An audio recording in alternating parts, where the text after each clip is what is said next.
일종의 유전에서 말하는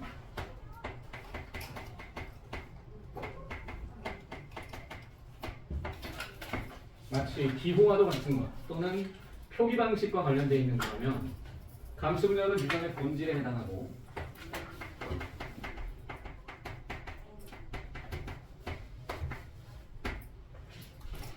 그래서 감수분열 과정을 이제 거기 137페이지에서 우리가 DNA 상대량과 함께 그래프로 설명을 한 게 있어요. 그거부터 이제 다시 보면은 감수분열 과정은 이렇게 세포가 생겨나는 2회 연속 분열로 인하여 여기는 G1기의 세포고 여기가 분열을 시작하는 1분열 중기의 세포 여기는 2분열 중기라고 보면 돼. 2중기. 그리고 이 과정은 복제. 그래서 맨 처음에 중기 상태의 1중기가 되기 전 G1기에는 반드시 이 세포의 어떤 유전자를 우리가 보통 얘기를 할 텐데 자, 이 유전자형이 결국엔 DNA 상대량을 결정하는 그거죠. 예를 들어서 여기서의 시작이 AA라고 했을 때 G1기 때 그러면 1중기 때는 복제를 했으니까 이 대리유전자가 그대로 2배가 되겠고 그리고 2중기로 넘어가면 2분열 중기 상태가 되면은 얘네들이 갈라지면서 한쪽에 여기에 이게 온다면 이쪽에는 이게 오고 그리고 2분열을 진행하면서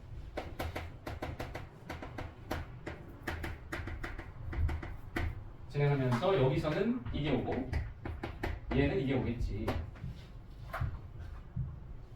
그러면 이제 이 상태, 이 2분열 중기의 상태는 반만, 즉 대리유전자 중에 절반만 짝수가 된다는 측면에서 반짝이다. 그리고 여기는 전부 짝수, 모든 게 짝수로 존재하는 것이고 그리고 이 둘은 서로 다르다. 반드시 달라야 한다라고 했다. 그죠? 그래서 DNA 상대량으로 만약에 이것을 표현하면은 이렇게 올라갔다가 내려오고 한 번 더 내려가고 그러면은 여기가 2이고 DNA 상대량이 얘는 4가 되고 그 다음에 이 밑으로 내려오면은 여기가 1일 텐데 여기는 바로 반짝 상태 2분열 중기라고 보면 되겠다. 보통 그 상태를 많이 얘기하니까 그리고 여기서부터 여기까지를 우리가 만약에 1분열이라고 한다면 1분열 M1 그 다음에 여기는 M2 그랬을 때 1분열 중기의 상태 2분열 중기의 상태 2분열 말기나 이말이거나 또는 생식세포 상태죠. 그리고 여기는 G1기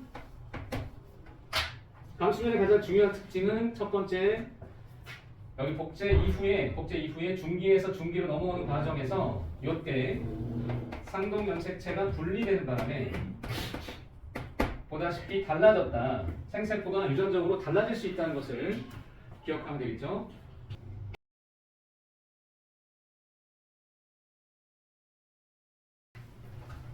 이거는 염색체고 1, 2, 3은 세포이고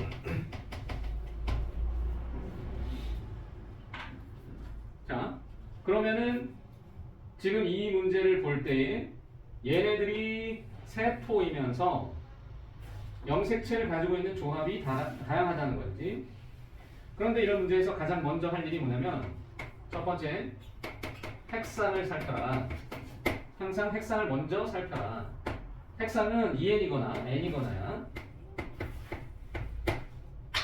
N은 N인 세포를 찾는 방법이 굉장히 중요할 수 있는데 물론 이거는 이제 당연히 EN인 세포는 얘랑 다른 점이 대립 유전자를 갖고 있거나 또는 상동 염색체가 모두 존재한다, 공존한다가 EN의 특징이잖아. 그럼 N은 그렇지 않다는 거거든. 그런데 N을 찾을 때 어떤 방법을 기억하면 좋냐면 있는데 없는 것들. 지금 1세포는 이게 염색체 기니들이가 분명히 문제에서 그걸 아주 구체적으로 명시하지 않았지만 문제가 성립하기 위해서는 어떻게 되냐면 두 쌍의 상동 염색체여야 하고 두 쌍의 상동 염색체 중에 4개를 가지고 있으니까 얘는 무조건 2n이 된다는 거야.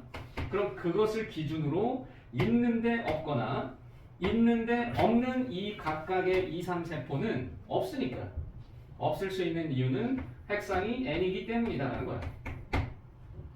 그럼 그 n인 세포를 찾은 다음에 할 일이 뭐냐면 두 번째는 그 세포로부터 n인 세포로부터 상동관계를 찾거나 또는 상동염색체에 동일위치의 대립전자가 있다고 했으니까 같은 개념인데 그거를 찾는 거야. 상동이나 대립전자 찾기를 하면 돼요. 어떻게 찾느냐 할 때 자, 2의 세포가 갖고 있는 염색체 조합 3의 세포가 갖고 있는 염색체 조합으로 볼 때 상동염색체가 아닐 테니까 그러면 이 세포가 가지고 있는 염색체 조합이 기역과 디귿이야. 그러면 이게 무슨 얘기냐면 기역과 디귿은 서로 상동염색체가 아니다. 마찬가지 3의 세포는 기역과 리을을 가지고 있으니까 얘도 상동염색체가 아니다. 그렇다면 두 개를 조합해서 볼 때 나머지 하나 그렇다면 기역하고 니은이 서로 상동관계다 이 말이죠. 기역 니은이 상동염색체면은 자동적으로 얘네가 상동이면 얘도 상동이겠죠. 두 쌍이 상동염색체니까 그렇게 찾는 거죠. 항상 자 이런 문제에서 있고 없고 문제든 또는 DNA 상장을 나타내는 거든 제일 먼저 할 일은 뭐다? 핵상을 찾는 거.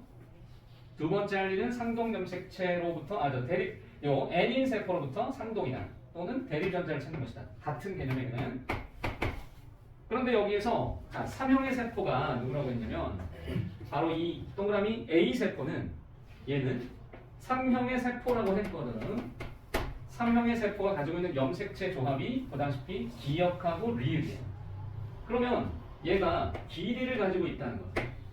그럼 당연히 얘네 둘이 똑같아야 돼요. 왜 똑같냐면 자 2분열 때는 분체만 분리가 되죠. 분체는 정보가 똑같아서 얘도 길이여야 된다. 여기는 끄르가 되고 그러면 처음에가 그느 드르였던 거지. 그러면은 여기가 뭐가 되느냐는 것은 남아있는 거니까 그르를 제외하고 남아있는 거는 느드고 느드예요.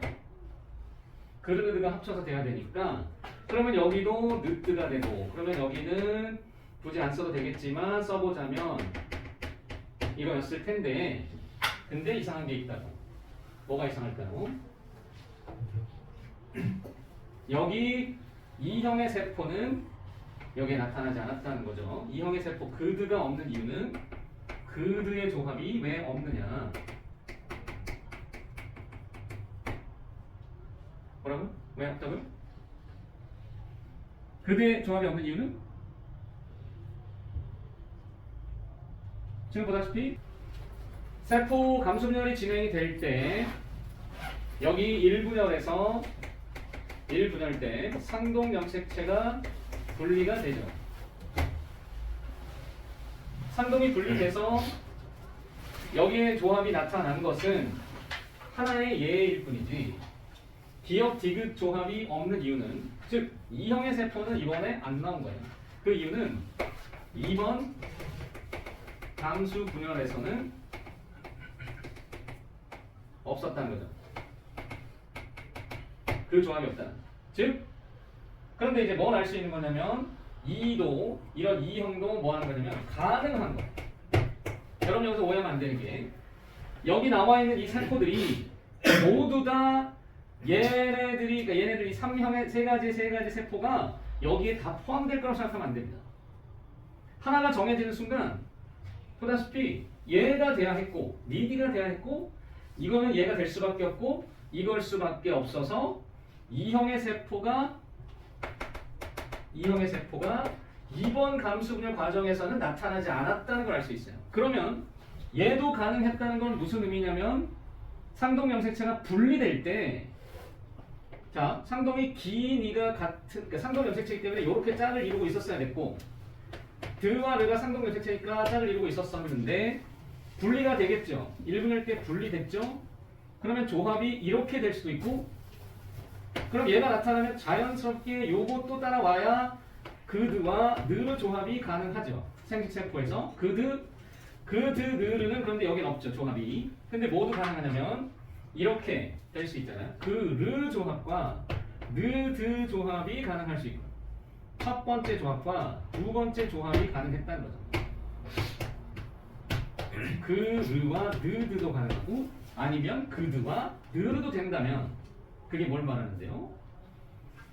그것은 아하 적어도 기억하고 봐봐 기억하고 디귿이 서로 연관되어 있는 이런 조합은 염색체가 그드가 같은 염색체에 있었거나 하면 안 된다는 거죠. 기억과 디귿은 서로 다른 염색체였기 때문에 다른 것들은 이게 이렇게 얘랑 얘가 서로 다른 염색체니까 이런 조합이 가능했다는 거예요. 그래서 얘도 되고 얘도 되는 건데 한 거나 2번 감수문열에서는 그드 조합은 안 나왔다. 그, 르, 느드만 나왔다. 그 얘기죠. 보통 이 문제를 잘 이해하지 못하는 친구들이 놓치는 게 뭐다? 첫 번째는 이거 찾는 거. 상동 염색체를 찾는 거를 잘 못하는 경우가 있고 두 번째 이해를 못하는 건 왜 이게 안 나왔는지에 대한 이해가 안 될 때. 오케이? 뭔 말인지 알겠어요? 됐어? 이게 무슨 말인지? 응? 아니? 여전히 모르겠어요? 그러니까 지금 여기서 가장 중요한 유전의 핵심적 개념이 들어있어. 감수문열 과정에서는 상동 염색체 다양한 조합이 생기는데 그 중에 하나의 형태가 요거였고 또는 이것도 나올 수는 있으나 여기서는 없었다. 이번에는 없었다. 이 얘기죠. 그럼 다른 감수문열 과정에서 당연히 얘도 나타나겠죠. 확률적으로 얘가 나타나거나 얘가 나타나는 확률은 똑같아요. 오케이.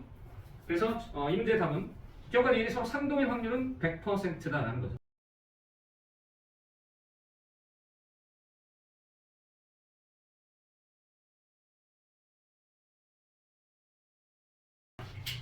지금 이거는 이 유형 그림 왼쪽이 감수분열 과정이고 오른쪽은 DNA 상대량이니까 정확하게 감수분열과 DNA 상대량에 관한 문제예요. 작년 수능까지 볼 때 감수분열과 DNA 상대량 문제는 계속해서 평가원에서 계속 출제하고 있었고 앞으로도 그럴 것으로 보여. 그리고 난이도도 쉽지 않은 유형이죠. 이 정도면 지금 이 문제 정도면은 시작 단계와 비슷한 수준의 문제인데 굉장히 중요한 뉘앙스를 여기 품고 있어요. 이 문제에서 요구하는 사항은 작년 수능에서 얘기하거나 작년 9평, 6평에서 다룬 개념과 상당히 비슷하고 닮아 있는데 단지 최근 게 조금 더 복잡해진 것 뿐이에요. 원리는 똑같아요. 근데 여러분이 이거 논리적 추론 과정을 제가 플로우라고 할 때 생각의 흐름을 잘 이끌고 가야 중간에 막히거나 흔들리지 않고 한 방에 풀 수 있어요. 이 연습이 여기서부터 시작이 돼야 되는데 그러면 봐봐. 아까 내가 분명히 이 문제 하나는 여러 경로를 통해서 다양하게 풀 수 있다고 했는데 본인만의 정확한 해법이 있어야 돼요. 그리고 기준이 있어야 돼요. 왜냐면 딱 볼 때 안 흔들리고 풀 뭔가가 있어야 돼요. 그럼 원칙을 삼아라. 어떻게 하냐면 첫 번째 아까 방금 전에 푼 문제에서 제일 먼저 구하는 게 뭐라고? 뭘 보라고? 제일 먼저? 뭐부터? 핵상부터. 항상 핵상부터 보세요. 그러면 핵상이 얘네들이 확실하죠. 뭘로 확실하냐면 EN으로 확실해요. 그리고 디귿 리을은 N이에요. 그러면 기억하고 니은의 차이점이 뭔지 디귿 리을의 차이점이 뭔지도 한 방에 나와야 돼요. 얘는 뭐냐면 짝수가 들어가는 전체 짝수가 들어가는 전부 짝수인 반면 이거는 어떠냐면 얘가 바로 작은 벽이야. 반짝 반짝. 얘가 반짝이라서 중요한 단서 같은 거. 이거는 짝수가 들어갈 수 없어요. 비블리가 아닌 이상은 짝수가 들어가면 안 됩니다. 따라서 여기는 짝수가 들어갈 수도 있어요. 어떤 경우에는 동형적합성일 때만. 근데 얘는 어떤 경우에도 짝수가 들어가면 안 됩니다. 그런 게 힌트죠. 그리고 제일 중요한 얘 디귿은 무슨 세포? 어느 시기의 세포라고? 디귿은 어느 시기의 세포라고 해야 돼? 이중 2분열 중기. 여기는 1분열 중기. 오케이. 중기의 세포. 보통 이 중기라는 단어를 문제에서 그대로 제시를 하고 그건 힌트가 되네. 왜냐면 여기는 중기일 수가 없어. 지원기는 분열이 되지 않은 시기니까 중기일 리가 없고 얘도 중기일 리가 없어. 중기는 두 가지뿐이야. 근데 1중과 2중의 차이는 뭐냐고? 자, 1중과 2중의 가장 큰 차이는 상동염색체 또는 대립전자가 모두 있거나 그렇지 않거나. 그걸 이해했다면 이제 봐봐. 딱 봐봐. 뭐가 보이나? 이 표에서 가장 눈에 띄는 애가 누굴 것 같아? 얘도 되고 얘도 되는데, 자 이제 여러분이 생각의 흐름을 잘 끌고 가는 게 중요하다고 했어. 누가 더 관심 대상이겠냐는 거야. 얘가 더 먼저 보이는 이유가 있어. 이것보다. 여기가 만약에 소문자 H였다면 문제 굉장히 쉬워지는 거죠. 그렇게 나올 리는 없잖아요. 여기가 0이라는 것만으로도, 그리고 짝수라는 것만으로도 이게 누구야? 디귿이야. 이게 디귿이 된다는 걸 납득했다면, 왜? 다시 한번 짝수잖아. 근데 여기 있는데 없잖아. 있는데 없으면 뭐다? 핵상이 n이다. n인 거는 두 개밖에 없는데 짝수 들어간 건 반짝밖에 없다. 따라서 이게 디귿이 되는 순간 또 한 가지 핵상을 찾았는데, 그게 2n인 것과 n인 것을 찾았는데, 특히 이 중에서 반짝을 찾았어. 그리고 하나 더 추가. 봐봐. 있는데 없고 걔가 아예 없는 게 아니라 있기도 하다는 거거든. 요 두 개를 조합하면 무슨 뜻이냐면은, 있기도 하고 없기도 하다는 건 t에 관하여 얘도 있기 때문에, 즉 이형 접합성이라는 것도 돼. 다시 말해서 봐봐. 보통 n인 세포 찾을 때 있는데 없으면이라는 단서를 써. 그게 지금 요 사례였어. 있는데 없으면이 되면 거기다가 하나 더 추가, G원기의 세포가 이형 접합성이 돼.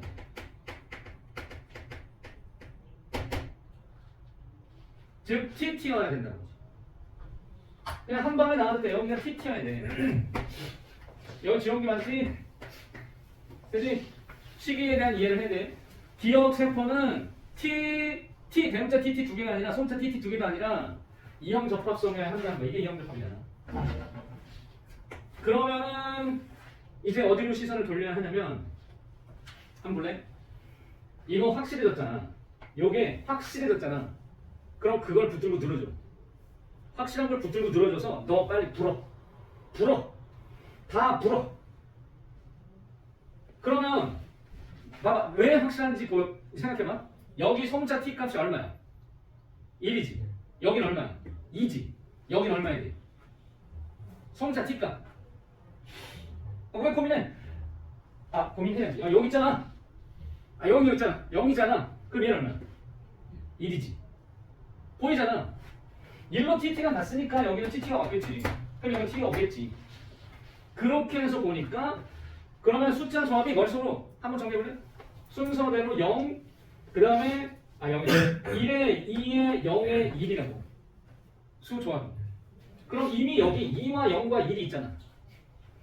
2와 0과 1이 있잖아. 그럼 최소한 여기 값이 2여야 되고, 나머지가 1이거나 0이거나 1이거나 중에 여기는 무조건 1이 된다는 걸 알 수 있지. 그런데 이게 하나밖에 없는 유일한 값인 걸 알았잖아. 여러분이 애매한 건 건드리지 않아도 돼. 왜 애매하냐면 이게 누구 건지 모르겠어. CD가 누구 건지 모르겠어. 그럼 건드리지 말고 확실한 것만 붙들고 들어줘. 그럼 얘가 확실하잖아.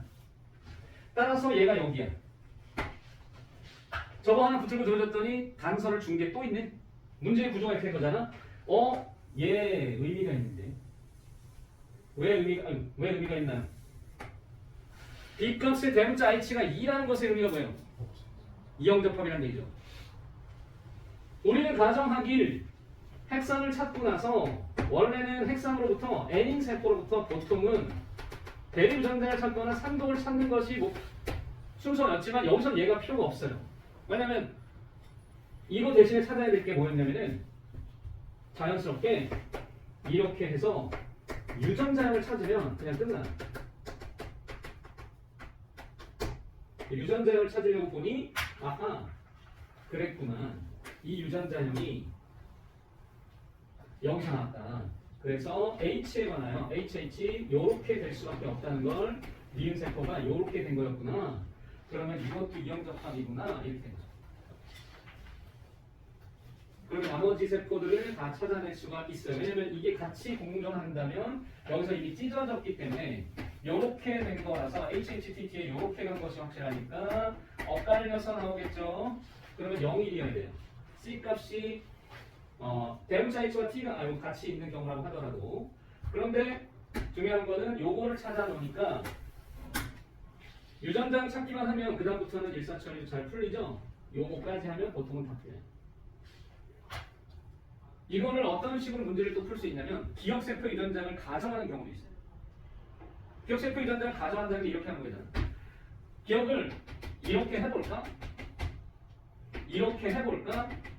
이렇게 해볼까? 왜냐면 이거는 확실하니까 세 가지 중에 하나겠지 해서 가정을 한다면 조금 더 더디게 풀거나 할 수도 있는데 그렇게 안 하고 또 들고 늘어져서 여기서 쭉 요거 다 본 다음에 요거 붙잡고 여기 확실하니까 그래서 바로 이형접합이구나 하면 이 과정을 생략할 수 있죠. 한 방에 끝나니까 이게 찾아지는 거니까. 자, 이게 언제 거? 지금으로부터 약 5년 전쯤의 문제예요. 근데 그게 시작점이라고 해도 과언이 아니죠. 그 이전에는 DNA 상대학 문제 중에 아주 어려운 것들은 없었어요. 그동안 얼마나 문제가 지났는지 사후에 보게 될 텐데